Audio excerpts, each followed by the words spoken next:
जय श्री कृष्ण मित्रांनो, आज आपण बोलणार आहोत त्या दिवसाबद्दल ज्या दिवशी संपूर्ण मानवजातीला ज्ञानाचा सर्वात मोठा खजिना लाभला।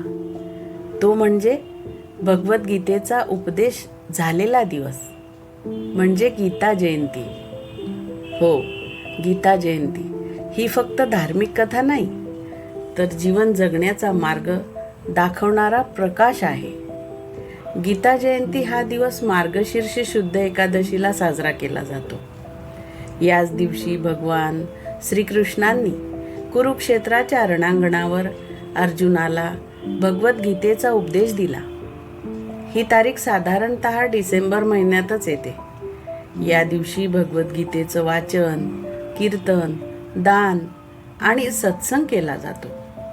गीता जयंतीचा उद्देश म्हणजे कर्म करत राहा, पण फळाची आसक्ती ठेवू नका। महाभारताच्या युद्धाच्या सुरुवातीला अर्जुन युद्ध करायला तयार नव्हता। त्याला आपल्या नातलगांवर, गुरूंवर, मित्रांवर बाण उगारण्याची कल्पनाही सहन होत नव्हती। तेव्हा श्रीकृष्णांनी त्याला ज्ञान दिलं, हे शरीर नाशवान आहे, पण आत्मा अमर आहे। कर्तव्य करणं हेच धर्म आहे। या संवादातूनच भगवद्गीता निर्माण झाली आणि ही गीता आज लाखो लोकांच्या जीवनाचा मार्गदर्शक बनली आहे।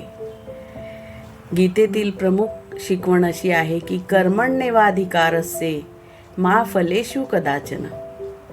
तुझा अधिकार फक्त कर्मावर आहे, फळावर नाही। हे वाक्य आपल्याला शिकवतं की प्रयत्न करत राहा, परिणाम आपोआप मिळेल। समत्व योग उच्चते, यश आणि अपयश दोन्हीला समान भावाने स्वीकारा। मन मनसा भव, मनावर नियंत्रण मिळवलं की आयुष्य जिंकता येतं। अहंकाराचा त्याग करा, कारण अहंकार माणसाला खाली खेचतो, तर नम्रता त्याला देवत्वाकडे नेत असते।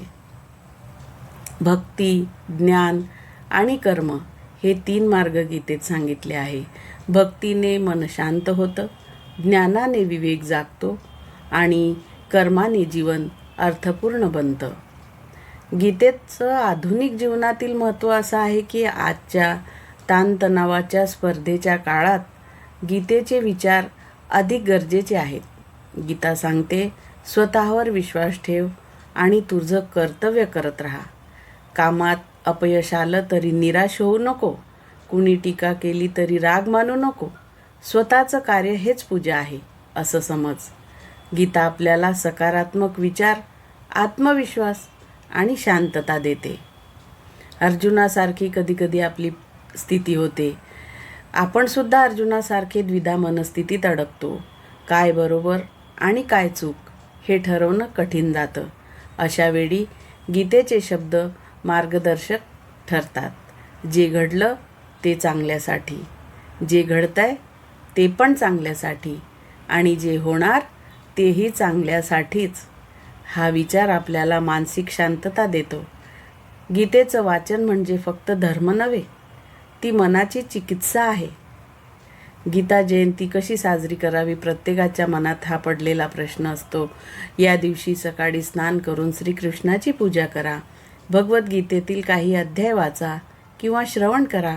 शक्य असेल तर एखादं सत्संग, भजन किंवा नामस्मरण करा। गरिबांना अन्नदान, वस्त्रदान करा, हेही एक श्रेष्ठ कर्मच आहे। गीतेचा सार एकच आहे की कर्म करत राहा, श्रद्धा ठेवा आणि परिणामाबद्दल चिंता करू नका। जीवनात अडचणी येतील, पण त्या फक्त आपली क्षमता तपासण्यासाठी येतात। ज्यांचं मन गीतेच्या तत्त्वज्ञानाने भरलेलं असतं, तो कोणत्याही संकटात ढळत नाही। मित्रांनो, गीता म्हणजे केवळ पुस्तक नाही, ती जीवनाचं मार्गदर्शन करणारी दिव्य ऊर्जा आहे। या गीता जयंतीला आपण सगळ्यांनी ठरवूया की दररोज गीतेतील एक श्लोक वाचू आणि तो आपल्या आयुष्यात उतरवू। जय श्री कृष्ण। आपल्याला हा व्हिडिओ आवडला असेल तर लाईक करा, शेअर करा आणि आपल्या मित्रांपर्यंत प्रेरणा द्या। पुढच्या व्हिडिओत पुन्हा भेटू। तोपर्यंत गीतेच्या मार्गावर चालत राहा. धन्यवाद.